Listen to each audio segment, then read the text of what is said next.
I wanted to fly airplanes for the Navy, believe it or not, it was kind of a dream of mine from when I was a youngster. I even knew I wanted to fly A4s. I even knew what I wanted to fly. So I went into the flight program. I had some difficulty with that because I had a problem with my eyes, a depth perception problem. Not as bad as I have now, obviously, but I had read an article about the SEAL teams, and I said, that's what I really want to do. I would love to try to do that.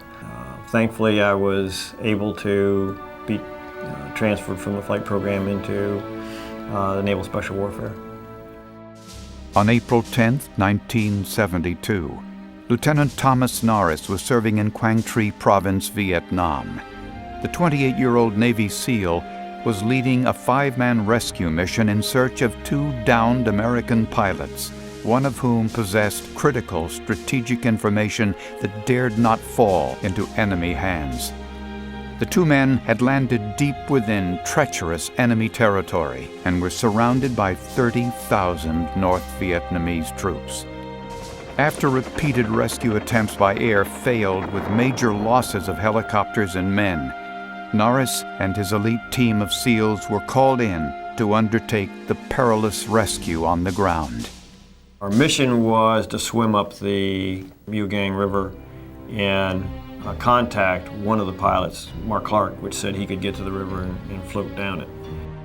So we went to an area we could intercept him, and in doing that, we ran across just numerous enemy positions. We were working in and out of enemy units all night long until we finally found an area where we could watch for him. And at the time that he was coming down the river, which was probably about 2 in the morning, that he passed our location, I could hear him coming. He was breathing hard. I could hear him on the water, but we also had a North Vietnamese patrol that was coming right through the location we were sitting. At the same time, Clark is coming down the river. So I'm sitting there praying that Clark's breathing's not gonna alert them and that they will pass through us, which they did. But obviously Clark had floated past us as well. I went in the water to try and find him. Spent 2 hours looking for him because I couldn't, I figured I could swim faster than him, but I just couldn't see him. Early the next morning, I was in the water, I rounded a bend and I saw a figure, duck in the water to try to hide.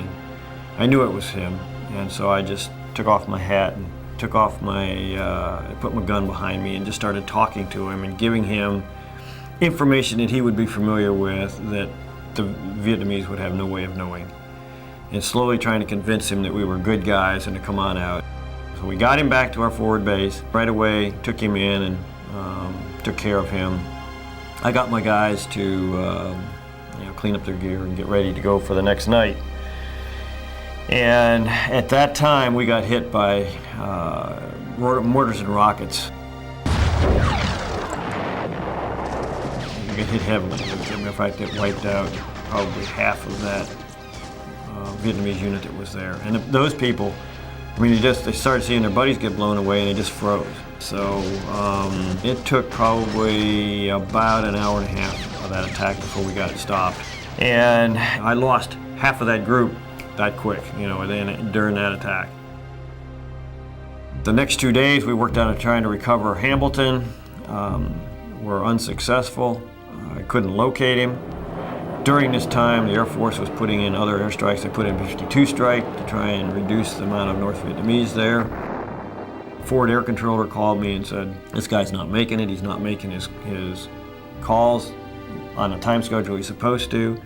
And when he does call, he can't talk. We dropped a survival paddle connection with him. He can't get to it. He's losing it. He's giving up. He's not making it.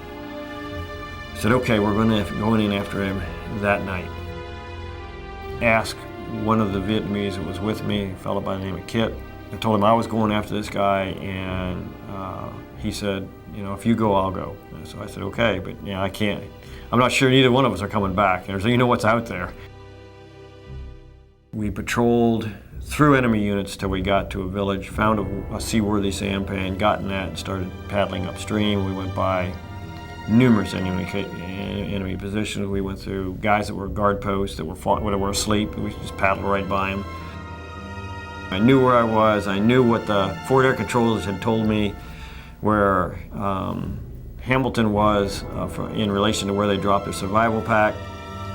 So I headed to that area, banked the sampan, got out, and started searching for him. Located him relatively quickly. I was very, very fortunate. I mean, I parked right about where he was sitting. I mean, that was luck. Of course, he realized I was an American. He wanted to talk, and I kept trying to keep him quiet and put a couple life vests on him, put him in the bottom sampan, covered him with bamboo and vegetation, and hopped in the sampan. Lieutenant Norris and Kiat made their way back toward the forward operating base, but soon found themselves under heavy enemy fire.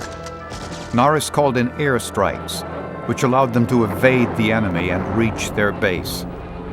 Both Lieutenant Clark and Lieutenant Colonel Hamilton were safely evacuated after what had been the longest, most intense rescue effort of the Vietnam War.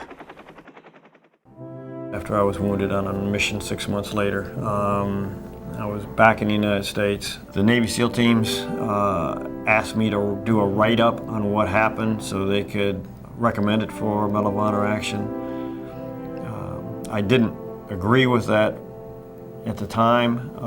I didn't feel it was qualified for that type of a mission. I said, listen, we're going to submit it whether you give us a thing or not. Will you please give us a write-up? So I did. I don't feel that I was anybody special. It was a time and a place and a mission that needed to be accomplished, and I was fortunate to be the one that was successful in that.